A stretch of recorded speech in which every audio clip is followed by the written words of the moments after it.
Once upon a time, there lived an entrepreneur who decided to start a business. In the beginning, they birthed the concept, laid the foundation, and worked many fortnights and fort days. Soon, their creation began to grow and bloom like never before. And after many years of success, the business reached maturity. The reputation had been laid, and their masterpiece now thrived. For many centuries to follow, through constant reputation renewal, the entrepreneur and their business was known all throughout the land. However, this entrepreneur was known as the almighty young boss. And they all lived happily ever after and never had to pay taxes again. Just kidding, but you get the gist. You're smart, you're motivated, you want to do something big. You're on the verge of being a young boss, and we're going to help you get there. I'm your host, Isabel Garino, and welcome to the Young Boss Podcast, where youth is your power. If this sounds like your dream or your reality, buckle up, Buttercup. Today, we're talking about the phases of business. From the genesis all the way to the never-ending legacy of your business. Starting a business from the ground up may seem absolutely impossible at first. Where do you start? How do you create something that, is actually going to be worth something? It may feel like learning advanced geometry for the first time in a language that you don't even know. Yikes. But don't worry, I got you. A simple way for you to break down the confusing process of starting, building, and maintaining a business is by breaking it down into phases that are easier to understand.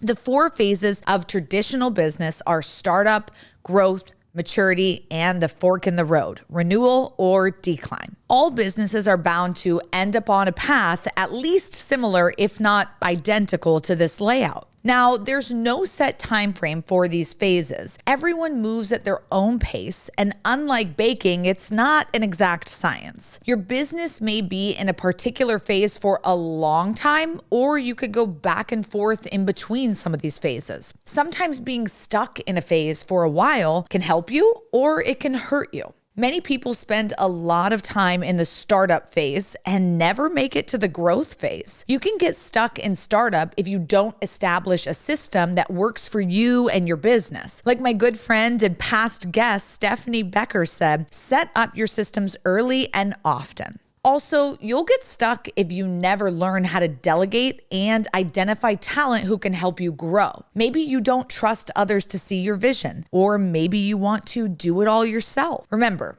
every visionary needs an integrator. And hey, you may conquer the startup phase, but you may end up camping out in the growth phase for like 10 years. However, in this case, staying in this phase may not be bad at all. If you want your business to be successful, you want a long, steady growth phase, because the longer you grow, the higher you grow. So set up camp and boost the numbers, baby. Embrace the growth phase. You will learn invaluable lessons during this phase.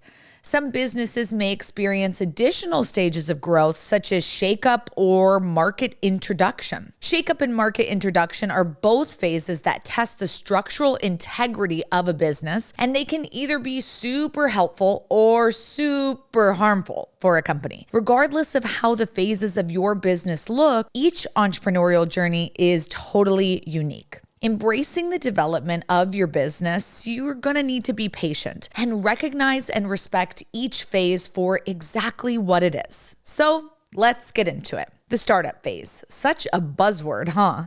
It's very similar to the honeymoon phase of a relationship. In the very beginning, everything's sunshine, rainbows, love and support and excitement. And then one day, reality hits. Long nights of working your ass off to get your business off the ground, arguing with partners, struggling to find your rhythm, numbers, questions, taxes, budgets. Oh my gosh, blah, blah, blah. Suddenly, everything is on fire. And it's like that one meme, right? Where you're sitting there trying to pretend everything's not on fire. It's going to be fine, right? But it's not. And it happens. Don't stress. It's necessary to remain flexible during these phases. Another buzzword, pivot. Yes, you must be able to pivot. Embrace your messy beginnings. Every building begins as a sketch. Every successful company begins as a thought. Mary Lou Henner, who starred in the original musical production of Grease, once said of messy beginnings, "Don't let perfectionism become an excuse for never getting started." Getting started is step one. And even if you're still developing your vision or your game plan, it's part of the learning process that is going to come from that hands-on experience. The only way you learn to ride a bike is by doing it. So like Nike says, just do it. And whatever you need to do to get things off the ground, do it. There's no better time than today. Get in, loser. It's time to grow your business. Once you've entered your growth phase, you may be tempted to sit back and relax. You've got good momentum going. Cash is coming in. You're feeling good about yourself. And it's okay to chill for a second, right? Wrong. Try again. At this point in the business life cycle, it's important to stay focused on your goals. Once you get established, it will be tempting to take your foot off the gas. However, like Kobe once said, the job's not finished. There's always room to improve and pursue, and this is time to perfect, to establish, the perspective of abundance. In other words, give your business an abundance mindset. If y'all don't know what an abundance mindset is, you got to listen to the episode. We talked all about it, and you got to do your homework to pass the test, baby. The Spark Notes version of it is this. Abundance mindset is a perspective where one person or one organization believes that opportunity and growth are endless and available. Think of it as the stratosphere's the limit mindset. When it comes to having abundance mindset during your growth period, I think it's really important to be considering that, hey, you may be distracted by all the other companies that are popping up just like you, right? And you may say, well, how am I better? How am I different? Well, that comes down to what choices you are going to make in your business. So when you're growing, you can make all those mistakes. You are doing everything you can to separate yourself, to curate your people, your community, who's going to be following you, who's going to be buying your products. You are growing, you're learning. And we all know that phrase, growing pains. There's good and there's bad in the growth phase. And this is your time to really test, to really decide who you're going to be and lay it all out. What type of culture are you trying to build? Who are you going to have along with you for the ride? A lot of people, they stop in their growth phase because they're not willing to take on a partner because they need more money to be pumped into the business to get to that next phase. Or they're not willing to bring on an integrator or an assistant or a VA or whoever it is that they need so that they can move forward and have better customer interaction. They can have more customers, whatever the case is. So growth is where you're making those vital decisions on who you're going to be and how far you're going to go. So, all right, listen up. Sustaining that growth energy is like keeping a campfire blazing. You got to throw in some logs of momentum to keep it roaring. And sometimes that means making bold moves like expanding to new markets or revamping your product. Other times it's about sticking to your guns, staying true to what got you there in the first place. And it really depends on your business and the market. We're all in different industries, so it can totally range. Hey, it's Isabel. Thanks for listening to the Young Boss podcast. I recently wrote a book called Young Boss, and it's filled with top tips I've learned over the years on how to survive and thrive in business. Pre-order your copy now by heading to the link in the podcast description. Now, back to the show. And though it may be sunshine and rainbows at first, the weather will change, and you'll eventually experience some thunderstorms, and that's okay. It's part of the process. It's about rolling with the punches, learning from the flops, and celebrating the wins just like you won the lottery. After you've soared through your growth phase, you'll hit what's called the maturity phase. During the startup and growth phases of your business, you had to work your ass off to become relevant, to build a reputation, to build clients and a book of business. And well, the maturity phase, it requires just as much work. Yeah. You heard it. But instead of fighting to get relevant, you're fighting to stay relevant. So let's talk about relevancy. In 1976, Kodak, the photography and film company we all have heard of and know and love, nearly monopolized the American photography market. Back when, our parents were kids, you'd have to go get your film developed before you got to see what photo you took. Terrifying, right?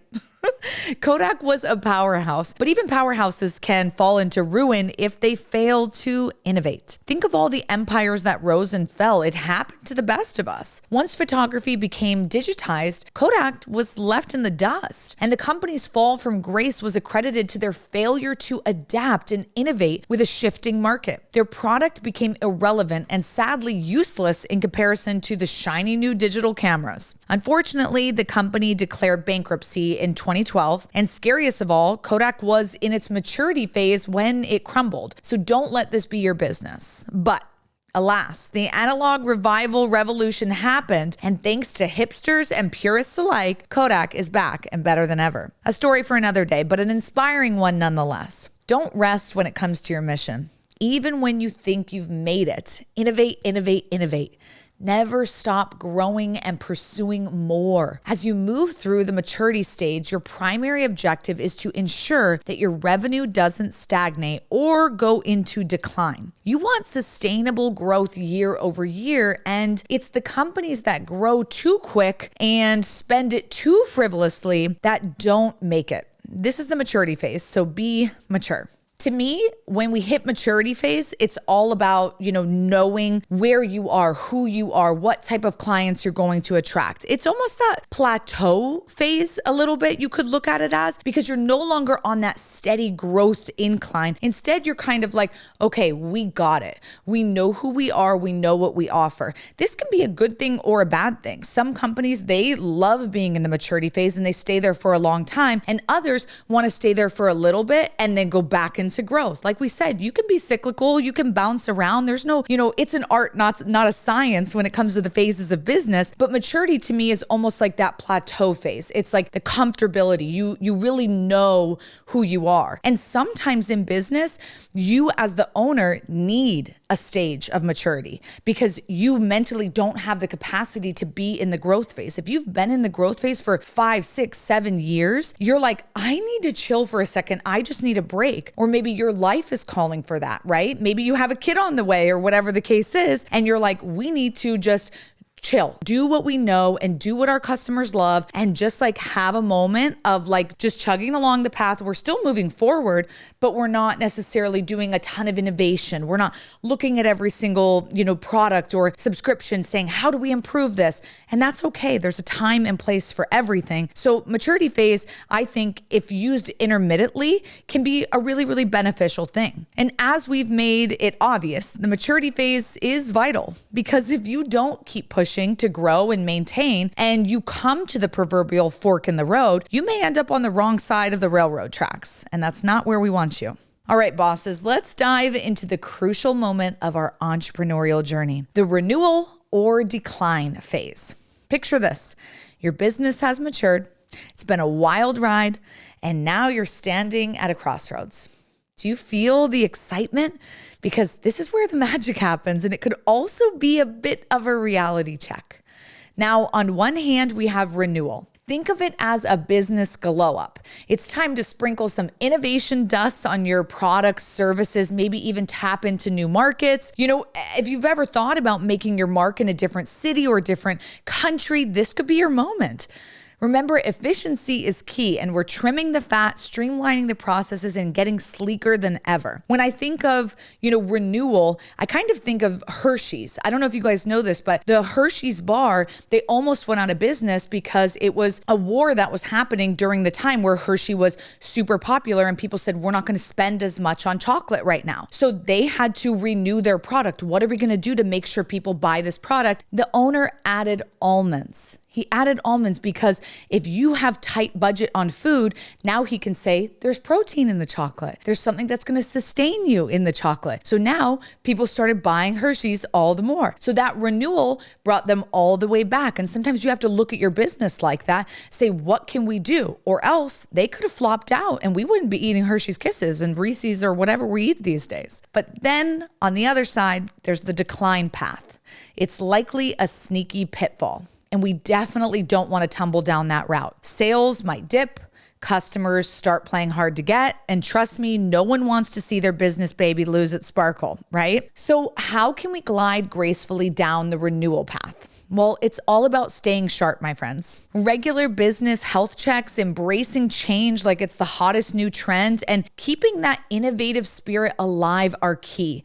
innovation. Say it with me, innovation. And of course, leadership, because every king and queen needs their crown, right? So let's promise ourselves no settling, only striving. Here's to turning crossroads into runways and choosing renewal every single time. In the ever-changing landscape of business, the journey from startup to renewal or decline phase is an unpredictable ride of twists and turns, victories and setbacks. Remember, the phases we discussed aren't set in stone. They're more like guidelines, a blueprint that can be bent, twisted, and reshaped as your business is going to evolve. And just how a river carves its own path, your business too will ebb and flow through these phases. It's about navigating the rapids of the startup phase with a flexible and creative mindset, finding your rhythm in the growth phase and embracing the challenges of the maturity phase, and daring to innovate in the renewal phase. Adaptability, resilience, and an abundance mindset are the driving forces that can keep your business afloat and relevant. It's not just about surviving each phase, it's about thriving and evolving through the journey. So young bosses, buckle up, stay curious, and be ready to embrace the uncertainties that come your way. Remember, every successful entrepreneur has faced the trials and tribulations of each phase. It's how you weather the storms and celebrate the victories that truly define your path to becoming a seasoned and successful young boss. Keep learning, keep growing, keep pushing the boundaries. The world is your oyster, so go out there and claim your pearl. Thanks for listening to another episode of the Young Boss Podcast with your host, Isabel Garino. Be sure to like, share, and follow on Instagram and TikTok and subscribe wherever you listen to your podcasts. Let us know, what phase of business are you in? Remember, youth is your power.